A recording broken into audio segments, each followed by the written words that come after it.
Awesome. All right. Well, the power of Craigslist. There we go. If you want to start a band in the Midwest anywhere, just Joe's gonna react to you. Awesome. Not anymore. I don't answer. Not anymore. All right. Okay. Good.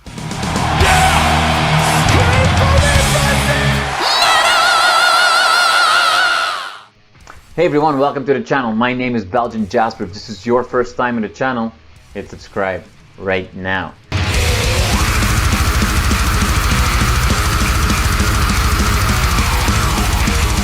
I'm gonna start this interview by stroking your collective ego. I think your album, so far for me, is the album to beat right now for album of the year. Now, we're only in February, but it took me 5 seconds for me to go call your PR team and say, like, I want to interview these guys. A really, really strong album that for me, I'll be brutally honest, kind of came out of the blue because I'm new to Necropanther with this release. And I'm sure that there will be many people like myself that discover your band for the first time with this release. Is it fair to say that this release cycle already is a little different for you guys than previous albums with the teams you're working? I'll start off by saying thank you very much. But in the same token, that was absolutely our intention from the beginning.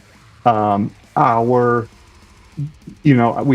feel like we are fiercely independent and fiercely DIY, although it may not seem like it all the time from our slick packaging.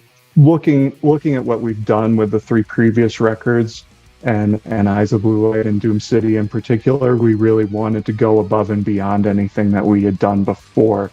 And so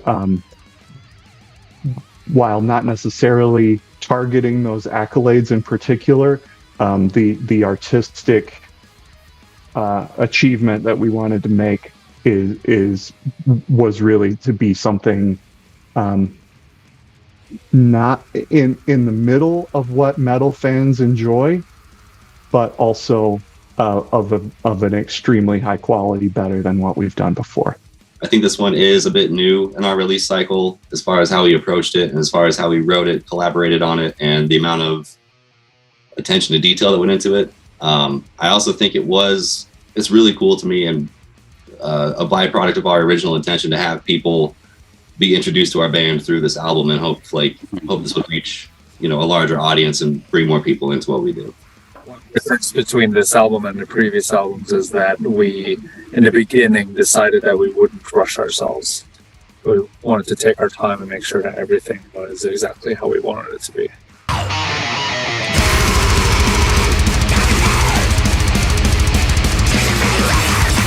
I mean, you guys kind of gave me a bit of a curveball because when I first get the PR email, like I get 200, across different labels and PR agencies for new releases every week, and it's like, oh, here's a band that I had not heard of before called, Necropanther. The first thing that I do is I expect, some glam metal parody band, but then turns out you guys, not only make really great music, but on this record and in earlier records, you are head-on addressing, racist sentiments, anti-violence. You are being inspired on this album by, ancient Greek text. Like, what the hell? Like, that's not what I was expecting from you guys at all.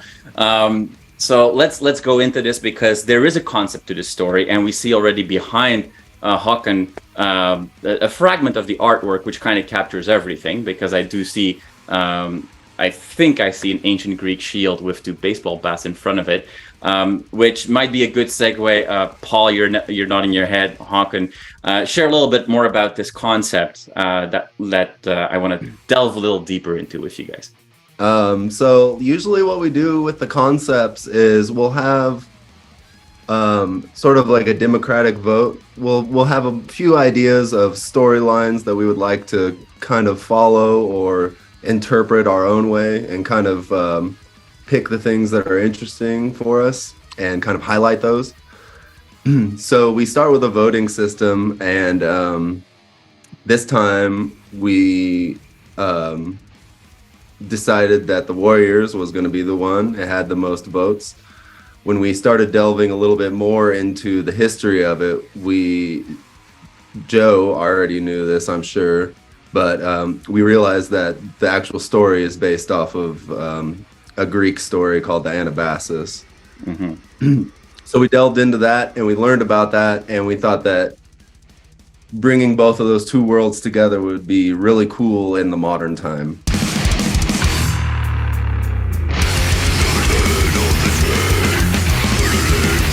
I did study ancient Greek, so the Anabasis by Xenophon is text that I've read and explored, which is basically, in a nutshell, it talks about an epic journey of a massive army that is forced to take the detour of a lifetime to make it home to safety, and facing a lot of perils and dangers, and that is, to your point, kind of was an inspiration for the book The Warriors, the movie that a lot of people will know, the baseball bats being a recurring thing in that movie. The book, more so than the original texts, it's almost like an exploration of self-identity, exploration of sexuality, all in a time of crisis and survival. A better metaphor for a band under COVID can't even be found if you think about it. Is that at all part of the meaning, or am I just kind of I put on my geeky hat and I'm seeing things too much there, or is there some truth to that metaphor? I think that's a brilliant connection to make. I really like that. That was not part of our intent when we chose that material and when we chose to start world building with the other sources that the Warriors references. But that's part of our lyrical project, is to present a story, present a concept, and be able to have listeners find their own meanings, draw connections, and kind of add a deeper layer to the art. So that's fucking wonderful. That's awesome.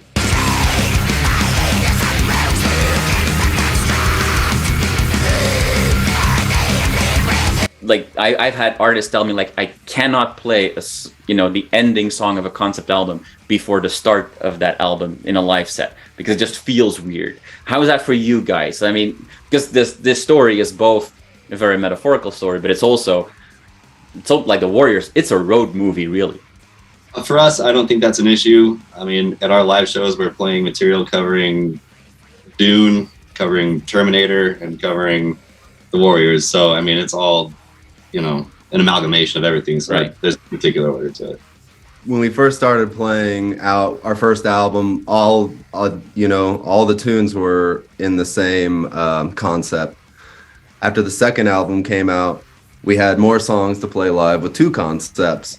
So then I think mixing them didn't make as big of a deal, because we had two concepts, and now that we have four concepts, it's just whatever goes. It's fine. It doesn't bother us. There are some technical considerations. So there are a lot of stacked guitars. There are harmony guitars and things like that, which we as Haakon said, we took our time with writing and rehearsing this record. So we are definitely capable of performing all of these songs live. But also, we have a program of writing in different tunings and different keys, and so there are technical considerations of which songs we can play with the same guitar in a row without switching guitars.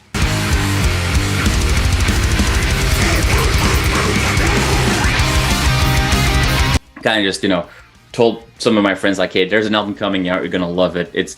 I described it to them as it's NWOBHM-influenced Blackened, Deafened Thrash. It was, how many words can you cram into one description, I guess. But there is a variety to the music. It all fits. It doesn't feel like an album where every song is different necessarily, but there's a lot going on and there's a lot of changes. Just a question maybe for Haakon and maybe also Marcus. Bands that like to incorporate a lot of influences, a lot of styles, change around a lot, also in live performances.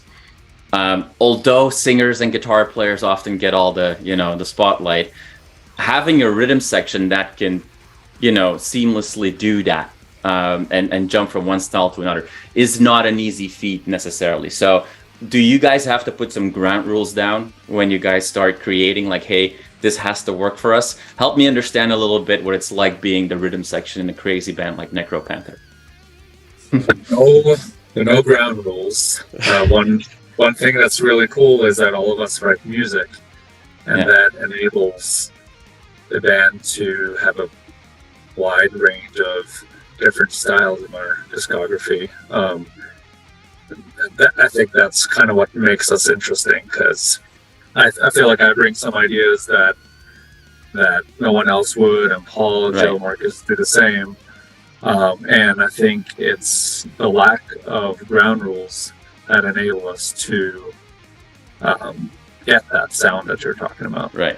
To Haakon's point about all four of us contributing musically, I really enjoy that aspect of the process, and I think on this album especially, it really kind of forced us to, it really grew our chops. We had to grow, we had to kind of learn some stuff that was out of our comfort zone, and it all really grew as musicians. To the rhythm section side, I've actually been playing with Haakon since I was 16, and I think he was like 17, so he and I have a storied and long history of grooving together, and I think that might also be to our advantage that we, know each other fairly well.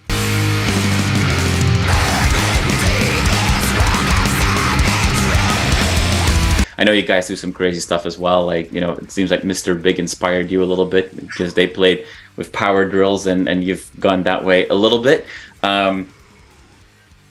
Not to use an overused term, but is this, from a music perspective, forget about the PR teams and the way everything looks, but from a music perspective, is this the most mature album of the band? Yes, for sure. We constantly want to make the best album that we can. So the next album, we're going to shoot for even better than we have now. So we want to keep growing as musicians, keep growing as composers, and just keep growing from here. I feel like we've been pretty successful at it throughout the records, so we're just going to keep going higher.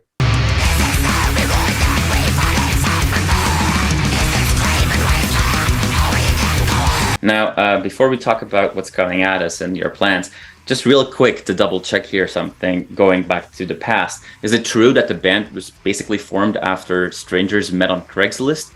Is that a real thing? Yes, it is. I think I posted the Craigslist post. Is that correct, Joe? I made a post on Craigslist in the musicians section, just, whatever, throwing everything out there. Yeah. Had 3 demos, and I, briefly asked for what I was looking for. I briefly summarized the style of music I was playing. And the first and only person to get back to me was Joe Johnson. And he sent me a couple videos of him playing in his previous bands, and then just a couple videos of him just soloing on his own. And I was pretty impressed. I was pretty blown away. So that is exactly how Necropanther started. So that is true twice. So Marcus and Haakon have played together since high school, and I actually answered a Craigslist ad to join a previous band of theirs, and so we played together in that formation. And then when I joined when that project ended, I answered Craigslist ads for 2 years before I found Paul and decided to work with him on that project. And then eventually we reconnected with Haakon and Marcus. Awesome. All right. Well, the power of Craigslist. There we go. If you want to start a band in the Midwest anywhere, just Joe's gonna react to you. Awesome. Not anymore. I don't answer. Not anymore. All right. Okay. Good.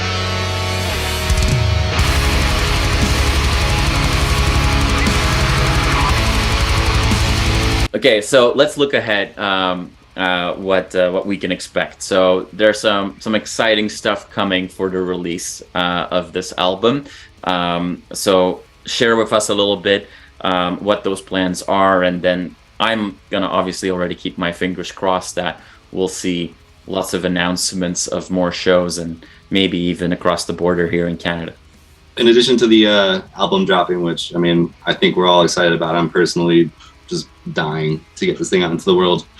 Haakon did a drum video for the song One and Only that I think is up on YouTube already, that he just crushed. And that's a really cool first time thing for us that I'm really excited we have out there now.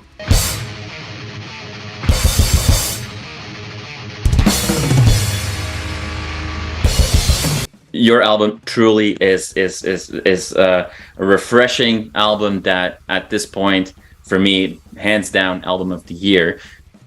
We'll see how the remaining 10 months go of the year, but fantastic work. So excited that I got introduced to the band, and I really can't wait to see not just when you release all the fans' reactions and so on, but I keep my fingers crossed for seeing more show and tour announcements so that you guys can take this album on the road. For everybody watching this video, you know, whether they're in the States, Canada, or anywhere in the world, is there anything else that we need to know about Necropanther and what you're hoping to do in the rest of the year?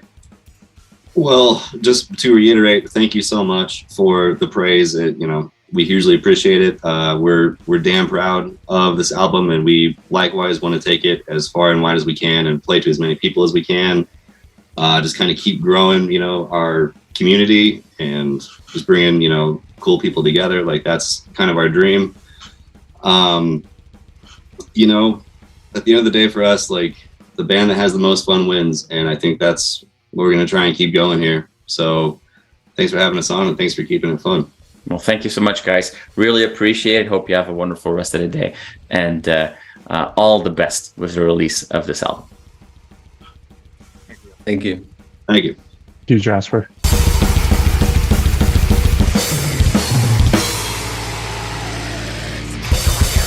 You are awesome for watching this video. Click right here to see more content like it and subscribe to the channel.